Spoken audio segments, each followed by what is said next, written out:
Bendito sea nuestro Señor Jesucristo, quien nos ha bendecido con toda bendición espiritual en lugares celestes. Esto es lo que dice el apóstol Pablo en el libro de Efesios capítulo 1, verso 3. Quiero bendecirte a ti también en este día con la misma bendición que el Señor ha traído sobre su pueblo.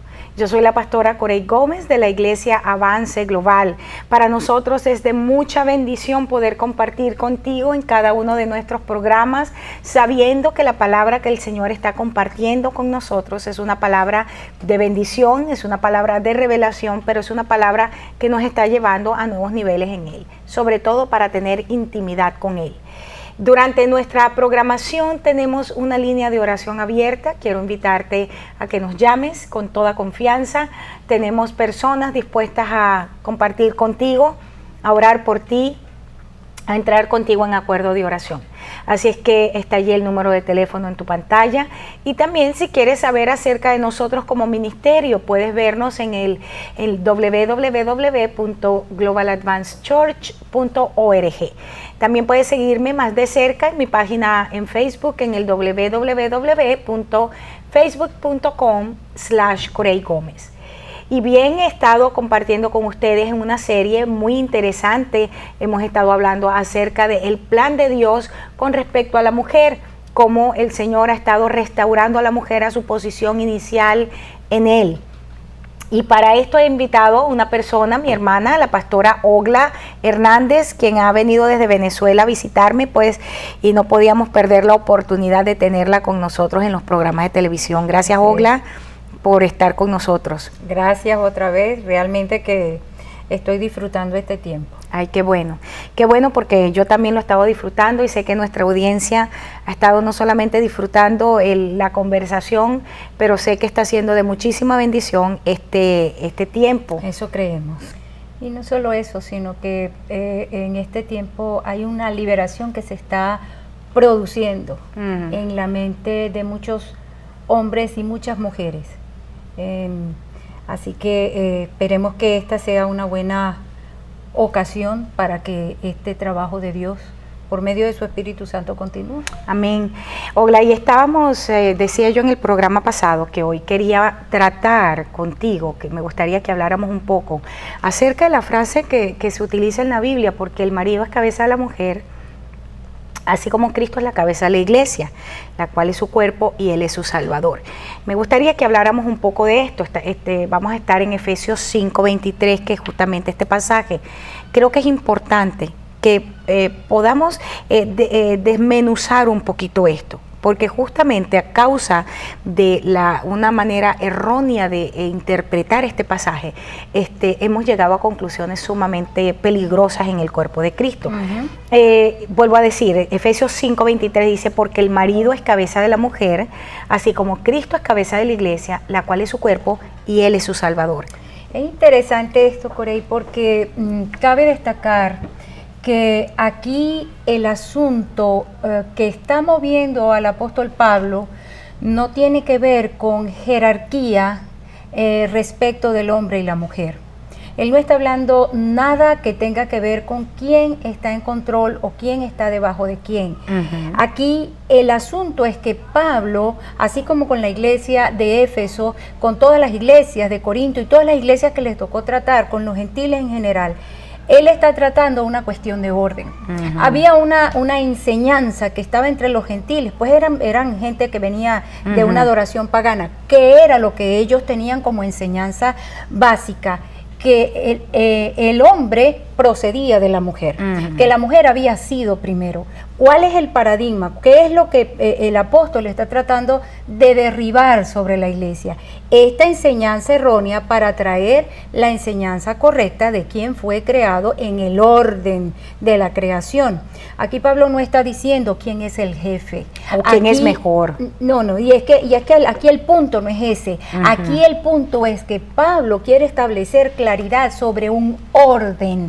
que Dios estableció, y volvemos a lo mismo, primero lo natural, luego lo espiritual. El apóstol está estableciendo cómo se mueve a nivel de la relación natural, matrimonial que conocemos, y luego lo lleva a cuál es el orden divino que se establece. Y él está diciendo, el marido es cabeza de la mujer. Hay un orden divino de Dios de parte del Señor para la pareja, y cuando aquí se está usando la palabra cabeza, es interesante que en todos los pasajes de la Escritura en el Nuevo Testamento donde se usa la palabra cabeza en el contexto de lo que es la relación esposo-esposa, la palabra kefal, que es el griego que se está usando, que significa fuente, es un vocablo que no se usa en ningún otro contexto donde el tema tiene que ver con gobierno dentro de la iglesia. Entonces es interesante que aquí no se está hablando de jerarquía, aquí no se está hablando de un cacique, no se está hablando de un jefe, del que tiene la voz fuerte. Aquí se está hablando de alguien que en el orden divino viene siendo la fuente, porque eso es exactamente lo que significa esta palabra cabeza, que en el griego viene siendo kefal. Y cuando tú lo miras, está diciendo el apóstol Pablo, porque el marido es fuente de la mujer, así como Cristo es fuente de la iglesia. Exacto. ¿De dónde salió la iglesia? La iglesia sale del Señor. Amén. Jesucristo. ¿De dónde viene la mujer? La mujer viene de la costilla de Adán en el momento de la creación. Pablo no está tratando una cuestión de gobierno. Pablo está tratando una cuestión de orden divino y está trayendo la comparación más exacta, porque en Efesios es donde dice el Señor, así como Cristo amó a la iglesia y se entregó a sí mismo por ella, para darles la imagen clara de lo que es el orden y el deseo del Señor. De hecho, si nosotros hablamos de jerarquía, entonces ¿hay jerarquía en la Trinidad? Porque si vamos al caso, sabemos que la Trinidad es 3 roles distintos, 3 manifestaciones, un solo Dios que opera y no hay ni competencia en los roles. Un rol no es mayor que el otro rol. Dios Padre, Dios Hijo, Dios Espíritu Santo, un solo Dios. Y si nosotros no podemos entender esto, entonces también tenemos problemas con nuestro fundamento doctrinal. Estaba mirando, Ogla, fíjate, en el concepto de kefale, me gustó algo porque, por ejemplo, aunque la palabra está tomada en este contexto, tiene que ver con autoridad, él realmente está diciendo, esa relación preeminente establecida por Dios en la creación del hombre. Esto lo está diciendo el Vine, el diccionario Vine. Quiero leer esto porque me parece interesante, porque dice que esa frase, ese mismo kefale, se traduce en Efesios 3:10 y se usa de Cristo como el fundamento del edificio espiritual representado por el templo con su principal piedra del ángulo.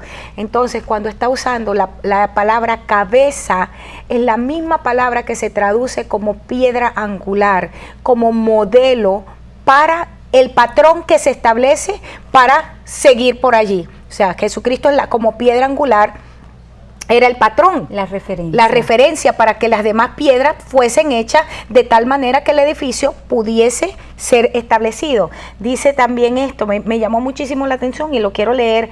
Dice, simbólicamente se usa de los gobernantes imperiales del poder romano, como se ve por ejemplo en Apocalipsis 13:1-3, y me llama la atención porque justamente Pablo lo está usando en ese contexto, porque Pablo primero era ciudadano romano, conocía el pensamiento del momento, conocía la filosofía, la idiosincrasia y sabe cómo lo está usando. Es lo mismo que cuando el Señor dice, Jesús empieza a hablar del reino.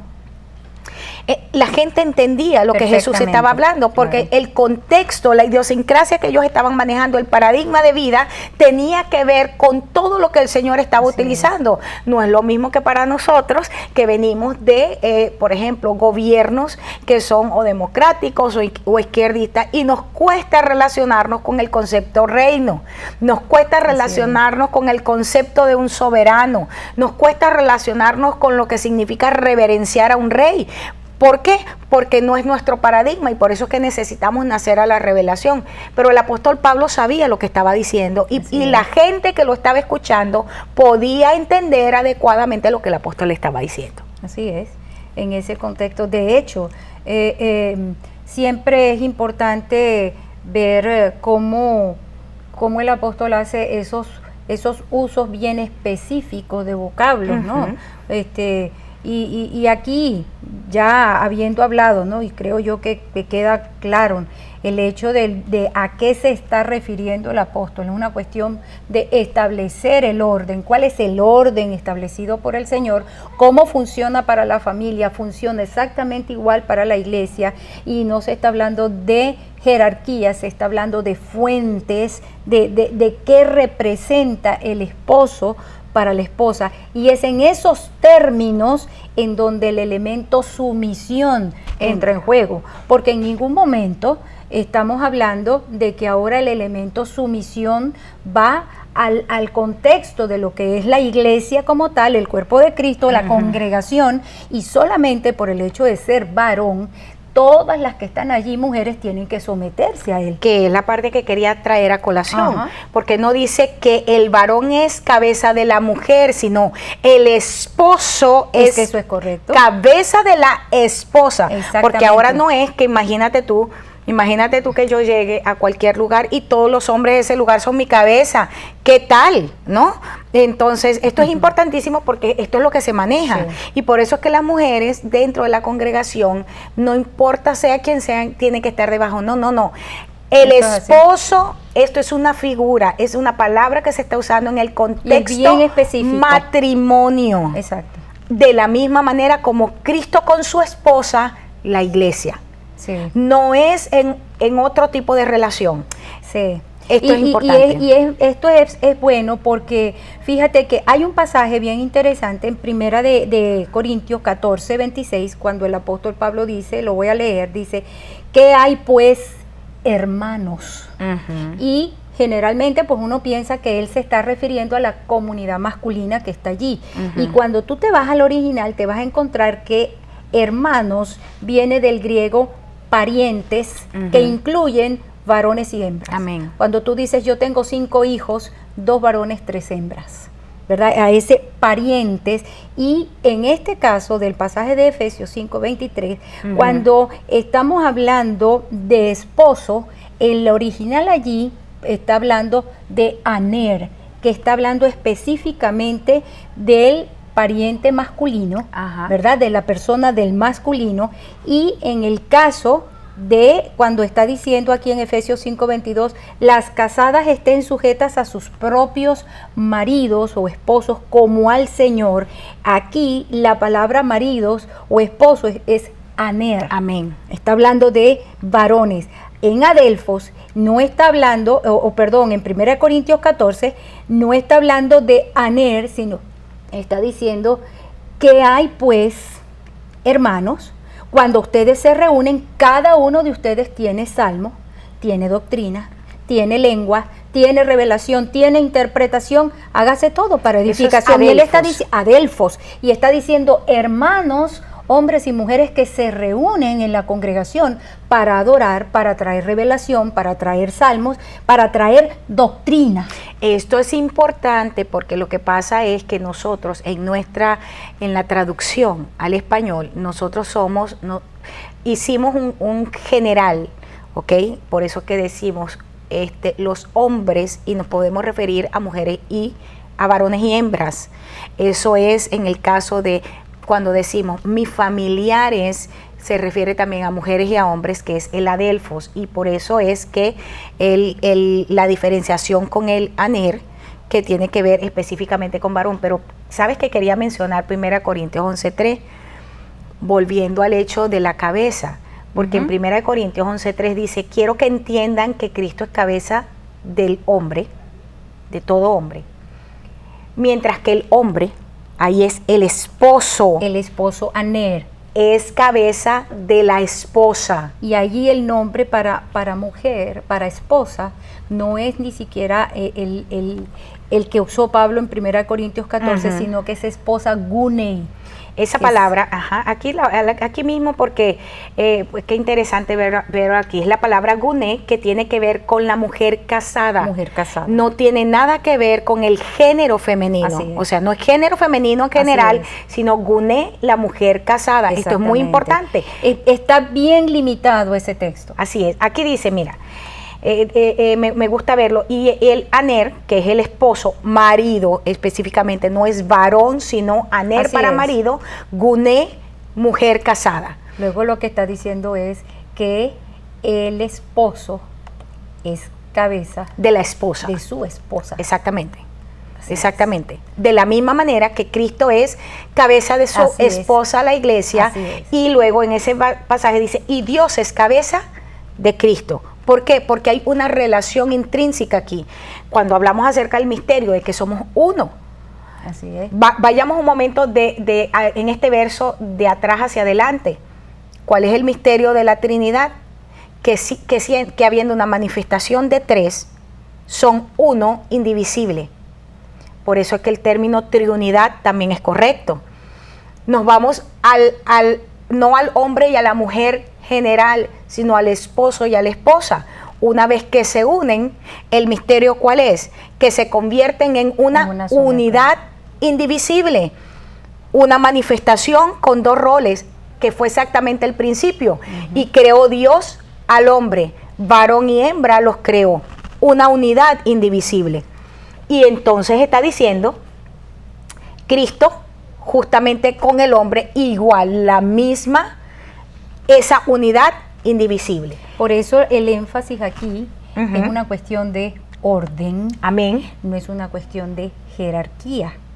Porque entonces cuando tú lo traspasas a lo que es la Trinidad, como estás diciendo, tú miras al Padre, que es Dios, miras al Hijo, que es Dios, igualmente. Exactamente. Solamente que el Hijo decide someterse al Padre para que lo que procede de acá pueda tener ese orden. Amén. El Espíritu Santo, ¿verdad?, está en Dios, como el Hijo y como el Padre, pero tiene un rol. También. Y eso no lo hace menos dentro de la Trinidad. Exactamente eso es lo que se está planteando acá. El esposo es fuente de su esposa, no el varón general masculino es cabeza de la mujer solo por el hecho de ser mujer o de ser varón. Y esto es sumamente importante y creo que quedó claro, aunque bien controversial el hecho de que si nosotros le sumamos a esto, de que si Cristo es cabeza de todo aner, de todo marido, miremos el organigrama. Cristo tiene una cabeza que es Dios. Y en eso no hay discusión. El Padre, sí. Exacto, ¿verdad? Dios el Padre, aquí lo dice, Dios es cabeza de Cristo. Eso es la versión Reina Valera del 60. Ahí no hay discusión porque ellos no están discutiendo. En cuanto a si Cristo es la cabeza del aner, del esposo, la pregunta es si en el organigrama ese aner no tiene como cabeza a Cristo. Me pregunto hasta qué punto la gente puede entender que no tiene que ser cabeza de la esposa. Está saltando se está saltando. ¿Por qué puede ser el esposo la cabeza de la esposa? Porque tiene como cabeza a Cristo. Esto es bien importante, aunque a la gente le parezca terrible pensar que si el esposo no tiene como cabeza a Cristo, entonces la pregunta es, ¿quién sería la cabeza en esa familia? Por eso es la connotación tan importante. Exactamente. ¿Verdad? Porque aquí, si el hombre, el esposo y la esposa son una unidad, lo que se está expresando es una cuestión de un orden divino. Pero, ¿qué pasa en el hogar en donde la mujer está en comunión con el Señor, está en relación con Dios, pero tiene un esposo que no tiene nada que ver con Dios. ¿Quién es la cabeza espiritual en ese hogar? Exactamente. Entonces estamos hablando de que aquí lo que se está estableciendo es sobre quién está el orden o la autoridad espiritual en todo caso, que es lo que es el orden divino, viene sobre aquel que está bajo esa cobertura, bajo esa cabeza que es Cristo. Exactamente, porque esto es importante decirlo, Ogla, porque cuántas mujeres tenemos nosotros en la iglesia cuyos esposos no son gente que está sujeta al Señor y nos vienen y con que de las mujeres solas. Exacto. Y de las viudas. Y estas mujeres donde están en iglesia, donde esta enseñanza es sujétese, entonces como tu marido te quiere tratar como prostituta en la cama, déjate tratar como prostituta en la cama porque él es tu cabeza. No, esto es un aner que no tiene cabeza. Bueno, ya ahí la enseñanza tiene que ver con conocer cuáles son los niveles de autoridad que el Señor nos ha entregado.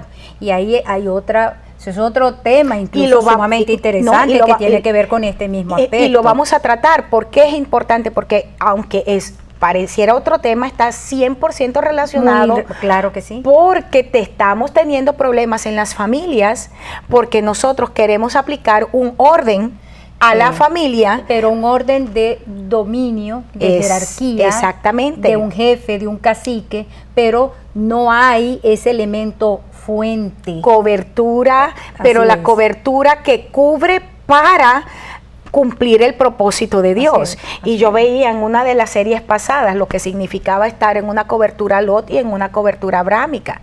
Y ambas coberturas están cubriendo, solamente que una es un velo que te impide recibir revelación y la otra te lleva a tu nivel de excelencia y a un nivel de relación con Cristo que te lleva a cumplir el propósito de Dios. El mismo orden se aplica dentro de la familia, el mismo orden se aplica dentro de la relación esposo-esposa y vuelvo a hacer insistencia en este pasaje, de la misma manera que Dios es la cabeza de Cristo y Cristo es la cabeza del aner, del esposo, asimismo entonces ese aner es la cabeza de esa mujer esposa.